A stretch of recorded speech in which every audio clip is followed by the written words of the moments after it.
नमस्कार, स्वागत है आपका हमारे यूट्यूब चैनल में।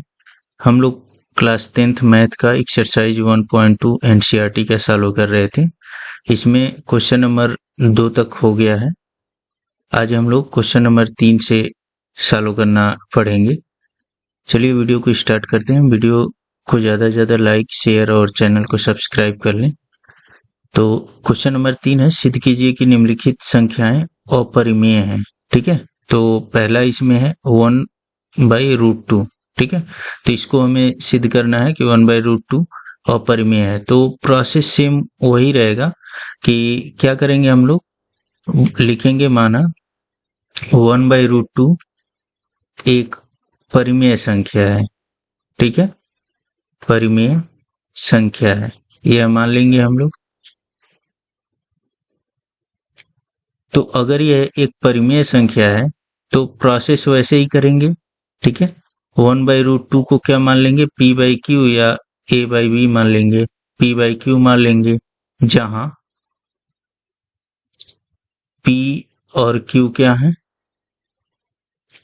एक सहअभाज्य पूर्णांक है। ठीक है, सहअभाज्य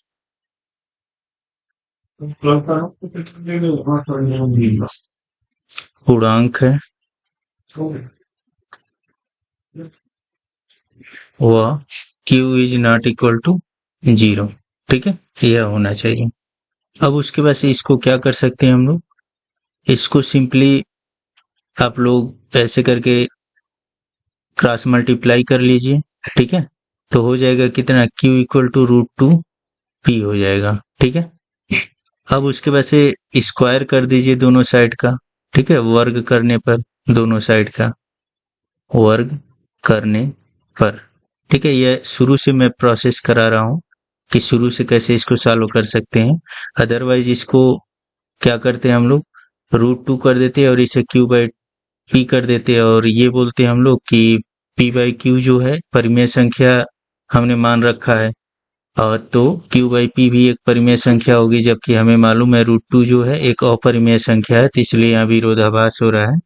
तो इसलिए 1/√2 क्या होगा, एक अपरिमेय संख्या होगा। ठीक है, तो ऐसे करके भी लिखा जा सकता है, लेकिन अगर शुरू से टोटल एग्जाम में तो शुरू से ही हमें करना होगा, क्योंकि वहाँ यह नहीं हम लोग बोल सकते कि √2 एक अपरिमेय संख्या है तो इसलिए 1/√2 भी एक अपरिमेय संख्या होगी, तो वहाँ नहीं, वहाँ तो ये टोटल प्रोसेस लिखना ही पड़ेगा। ठीक है, तो वर्ग करने पर क्या हो जाएगा, q² इक्वल टू 2p²। ठीक है, यहाँ पे देखिए ये q² का फैक्टर कौन कौन होगा, 2 और p² q² का फैक्टर होगा।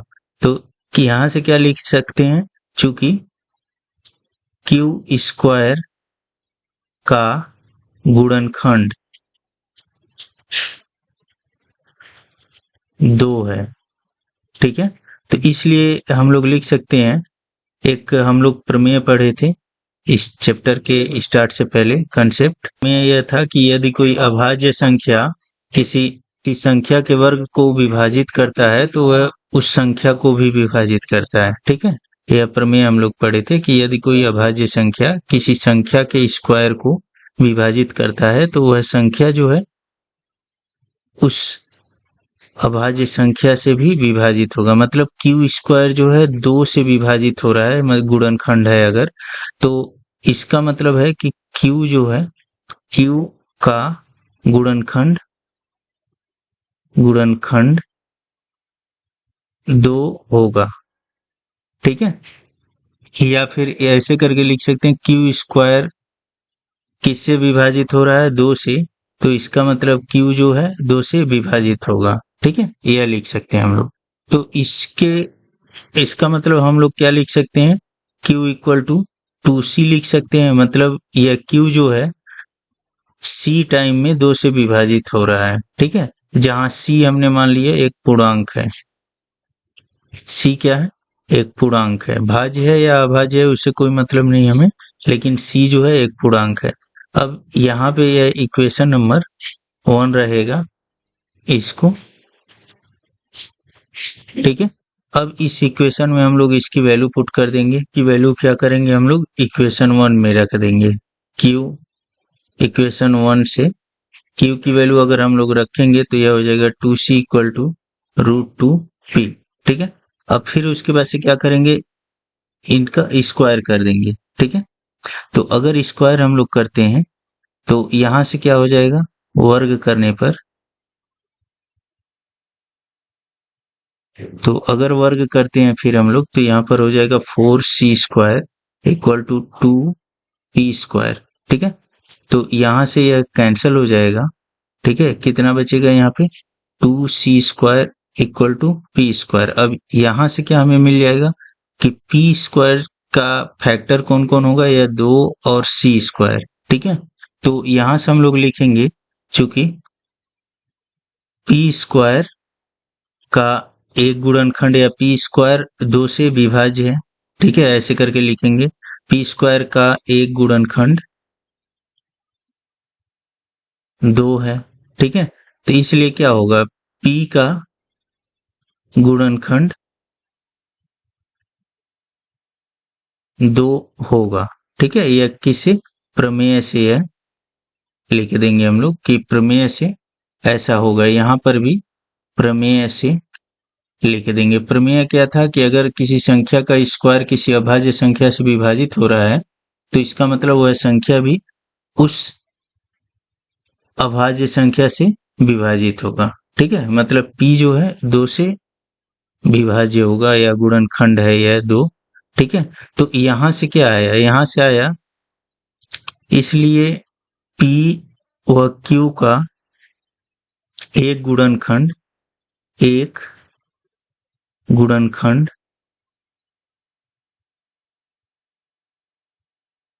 2 है।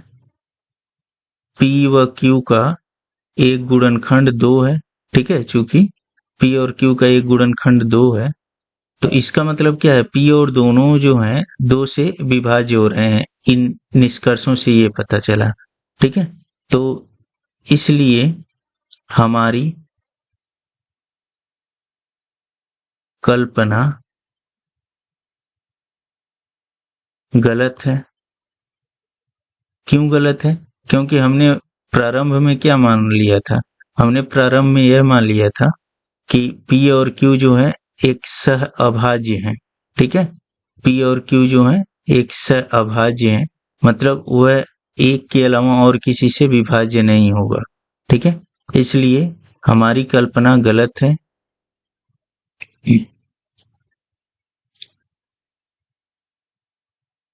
अतः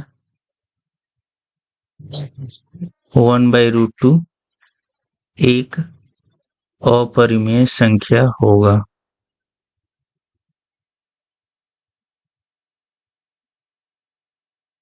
रीजन समझ में आ रहा है, क्या होगा, p और q हमने क्या मान लिया था कि p और q एक सह अभाज्य हैं। यहाँ पे माना था सह अभाज्य पूर्णांक है।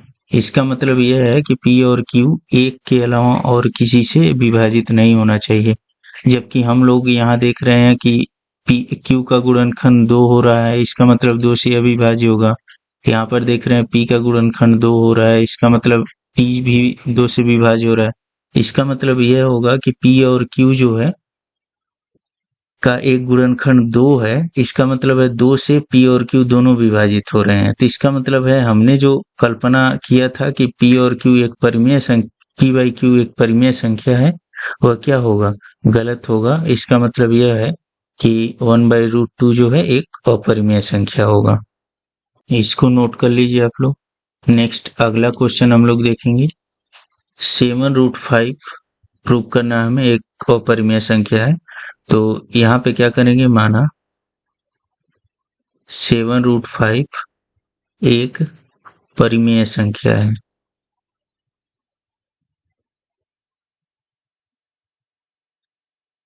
ठीक है, तो यहाँ से क्या लिख सकते हैं, 7√5 equal to p by q, जहाँ p और q क्या है, एक सह अभाज्य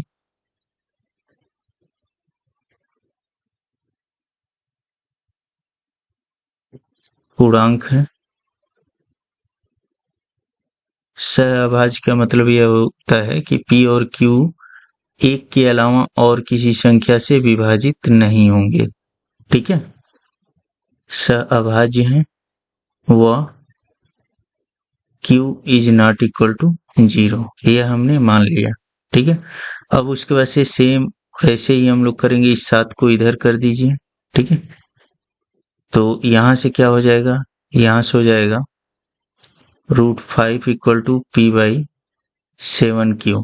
ठीक है, अब उसके बाद से √5 कैसे हमें प्रूव करना है वह हम बताए हुए हैं आप लोगों को, तो वहां से भी आप लोग कर सकते हैं। ठीक है, √5 को प्रूव कर दीजिए कि √5 क्या है, एक अपरिमेय संख्या है, तो इसलिए यह क्या होगा, हमने मान लिया है कि चूंकि p/q एक परिमेय संख्या है, यह पूरा नहीं मैं करूंगा, इसमें परिमेय संख्या है,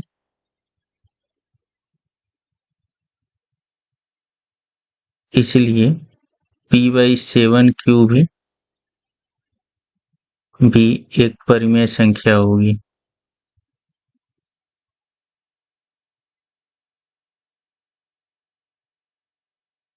परिमेय संख्या होगी। अतः जबकि यह टोटल नहीं मैं करने जा रहा हूं, आप लोग एग्जाम में अगर आएगा तो √5 को अलग से प्रूव कर दीजिए कि √5 एक अपरिमेय संख्या है। ठीक है, तो वहां से यह चीज लिख सकते हैं, जबकि हम जानते हैं कि √5 एक अपरिमेय संख्या है। ठीक है, अतः यहाँ पर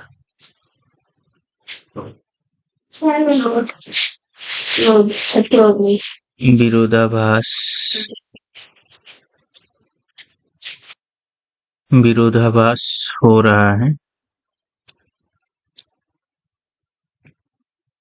इसलिए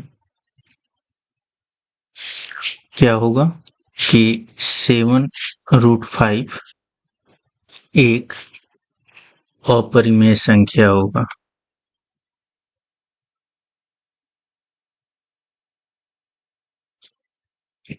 ठीक है, ऐसे करके आप लोग एग्जाम में क्या करेंगे, यहां तक तो आएंगे। ठीक है, फिर इस √5 को प्रूव कर देंगे कि एक अपरिमेय संख्या है। ठीक है, तो वहां से चूंकि यह वाला क्या होगा, यह quantity left hand side right hand side वाला एक परिमेय संख्या होगी हमारे जो एजम्पशन है उसके अकॉर्डिंग।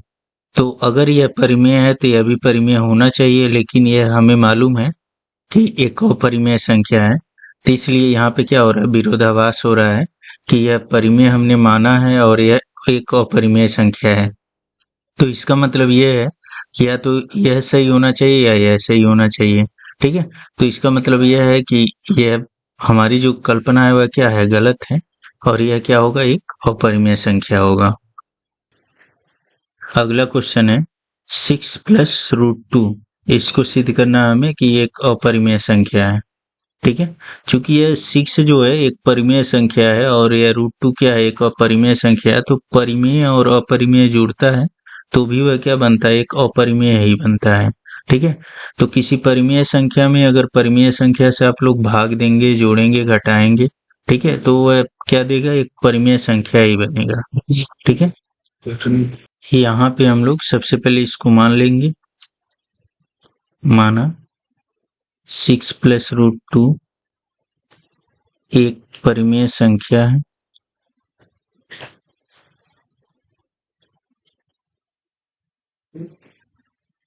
तो इसलिए इसे लिख सकते हैं p/q के फॉर्म में, जहां p और q क्या होंगे,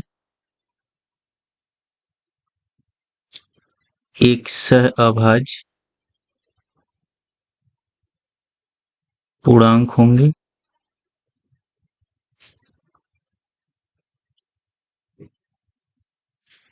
व q is not equal to 0 होना चाहिए। सहअभाज्य का मतलब क्या होगा कि उन दोनों का किसी भी संख्या से विभाजित न किया जा सके, केवल 1 से वह दोनों विभाजित हों। ठीक है, तो यहाँ सब क्या करेंगे, इस 6 को उस साइड अगर लेके जाएं तो यहाँ से हो जाएगा √2 इक्वल टू p/q प्लस 6। तो हमें यह मालूम है कि अगर किसी परिमेय संख्या में कोई परिमेय संख्या जुड़ता है तो भी वह क्या देगा, एक परिमेय संख्या ही देगा। ठीक है, तो यहाँ से लिख सकते हैं चूंकि p/q प्लस 6 एक परिमेय संख्या है,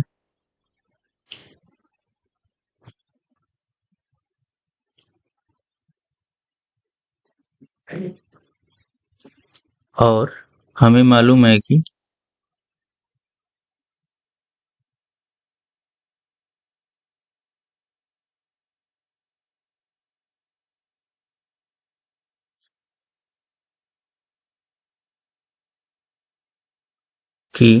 √2 एक अपरिमेय संख्या है।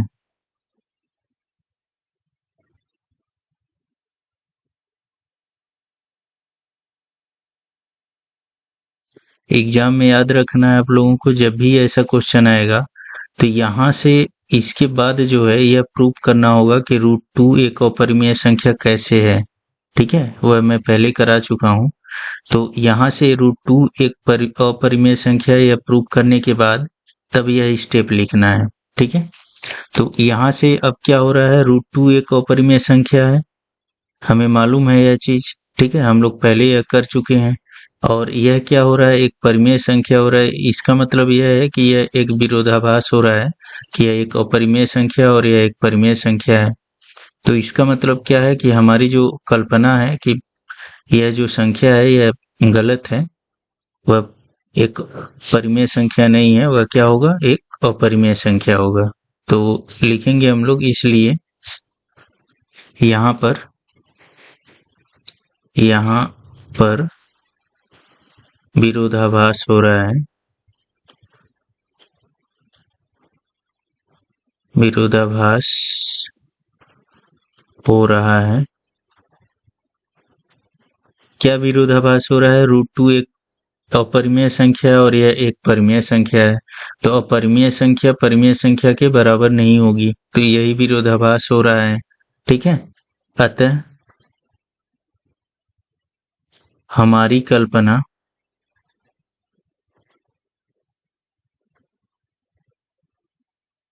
गलत है, इसलिए 6 प्लस √2 एक अपरिमेय संख्या होगा।